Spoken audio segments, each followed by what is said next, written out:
lagi dengan saya Bima Handoko di channel Internasional Komputer, dan pada video kali ini kita akan membahas sedikit aja singkat tentang laptop ini, MacBook Pro 2012 seperti itu. Jadi ini adalah sebuah MacBook yang sudah lumayan lama, sudah lumayan berumur seperti itu, tapi masih cukup worth it lah gitu untuk dipakai buat teman-teman yang ingin tahu atau ingin mencoba pakai MacBook seperti itu, karena kan mungkin sebelum kita pindah atau move on ke ekosistem Apple yang lebih baru ya, yang M1, yang M2 yang harganya masih lumayan mahal, bisa kita beli yang seri-seri seperti ini dulu buat kita belajar membiasakan diri. Kalau nanti udah aman, udah bisa, tinggal kita beli yang lebih bagus lagi seperti itu. Nah, ini adalah MacBook Pro tahun 2012, speknya masih menggunakan Intel Core i5 generasi 3 seperti itu dengan RAM 4 GB dan masih pakai hard disk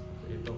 Untuk performance dia sebenarnya sudah sangat lemot sih, sudah sangat lemot kalau dalam kondisi orinya, karena dia masih pakai hard disk seperti itu. Nah, enaknya adalah laptop ini dia bisa di-upgrade, dan kali ini kita bakal ngecek aja apa yang bisa di-upgrade dari laptop ini seperti itu. Untuk harganya sendiri ini kalau kita cek di marketplace ya, itu di sekitaran Solo, kalau tak cek di Facebook Marketplace ini ditawarkan di harga cuman kisaran 2 jutaan aja, dari 2 juta, dari 2,5 gitu-gitu tergantung kondisi. Jadi masih sangat worth it. Paling nanti kita tinggal nambah sekitar ya 400-500 ribu lah buat upgrade RAM sama SSD-nya seperti itu. Oke, habis ini langsung saja kita cek bongkar, nanti kita cek dalamannya apa yang bisa di-upgrade seperti itu. Terima kasih. Jadi langsung saja ini kita bongkar ya. Ini tadi sudah kita lepas beberapa bautnya biar cepat seperti itu. Kita sisakan 2 aja di bagian pojok sini. Terus sama satu lagi sebelah sini. Nah, enaknya bongkar MacBook tuh selama bautnya sudah dilepas, kita nggak perlu congkel-congkel yang susah gitu. Jadi tinggal bongkar bautnya aja, terus casing belakangnya bisa langsung copot seperti ini. Nah, dan sekarang inilah dia bagian dalam dari MacBook Pro 2012 13 inch ya. Kita cek di sini. Sebelumnya dia masih pakai hard disk di sini, hard disk aslinya. Cuman ini kemarin sudah kita upgrade menggunakan SSD, menggunakan Inspiron Elite seperti itu. Dan sudah kita install OS-nya itu maksimal menggunakan Catalina. Dia sudah lumayan support lah untuk aplikasi-aplikasi yang baru lah seperti itu. Terus ini yang pertama opsinya adalah bisa di-upgrade SSD menggunakan SSD SATA seperti ini, seperti hard disk laptop. Itu dia kompatibel dengan semua jenis SSD SATA apapun mereknya. Jadi selama normal tinggal ditempel aja, enaknya gitu. MacBook Pro tahun ini tuh upgrade-nya gampang dan nggak rewel lah seperti itu. Beda sama MacBook Air yang SSD-nya khusus gitu. Selanjutnya kita cek di sebelah sini, dia ada RAM. Untuk RAM-nya ini bisa di-upgrade di-upgrade juga. Dia ada 2 slot, cuman dia tumpuk ya atas bawah gitu. Ini enggak tak bongkar karena kalau dibongkar nanti agak riskan seperti itu, tapi bisa di-upgrade sih, aman gitu. Jadi untuk RAM-nya dia bawaannya ini menggunakan dari SK Hynix, itu 2x2 GB, jadi totalnya 4 GB. Kalau teman-teman pengen upgrade itu bisa dibelikan 4 GB, salah satunya diganti jadi 6 GB, atau dua-duanya diganti 44 jadi 8 seperti itu.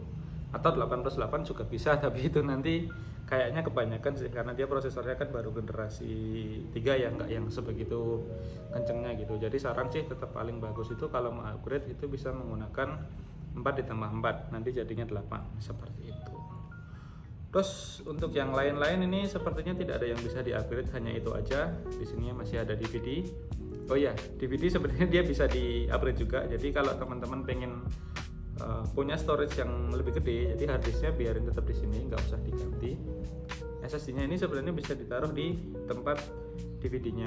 Nanti dibelikan namanya konverter Caddy. Cuman konverter Caddy yang khusus untuk Mac itu satu barangnya agak susah, dua lumayan mahal seperti itu. Jadi beberapa customer yang punya MacBook seperti ini lebih suka nanti harddisknya dilepas, diganti SSD langsung seperti ini, terus harddisknya nanti bisa dijadikan harddisk eksternal seperti itu. Atau kalau kita beli second sih biasanya dari toko yang jual itu sudah di upgrade SSD sekalian, jadi kita udah nggak repot lagi lah gitu. Nanti tinggal request aja ke toko yang mau jual seperti itu. Terus sisanya nih sebenarnya sama sih, mirip seperti laptop pada umumnya. Di sini ada baterai, ada speaker, ada fan.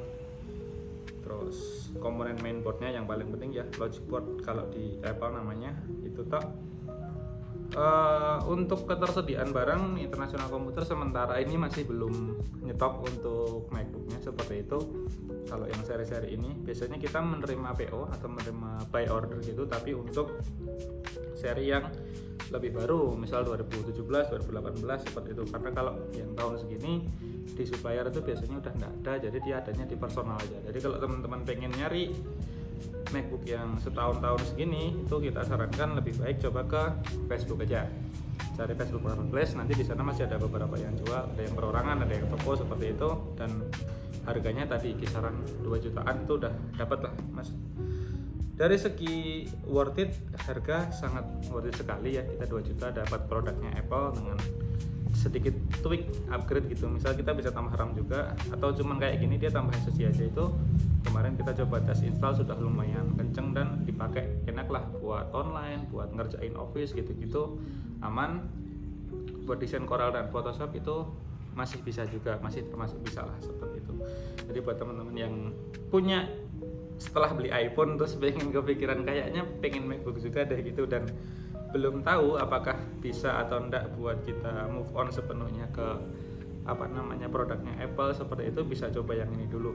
Nggak terlalu mahal, jadi kalaupun nanti ternyata kita nggak cocok, dia bisa dijual lagi atau di scrap aja gitu. Kita nggak mengeluarkan uang yang segitu banyaknya daripada langsung beli yang M1 atau M2 ternyata nggak cocok, kan nanti dijual lagi, depresiasinya akan lumayan tinggi seperti itu. Mungkin cukup sekian penjelasan dari kita. Terima kasih dan sampai jumpa di video selanjutnya.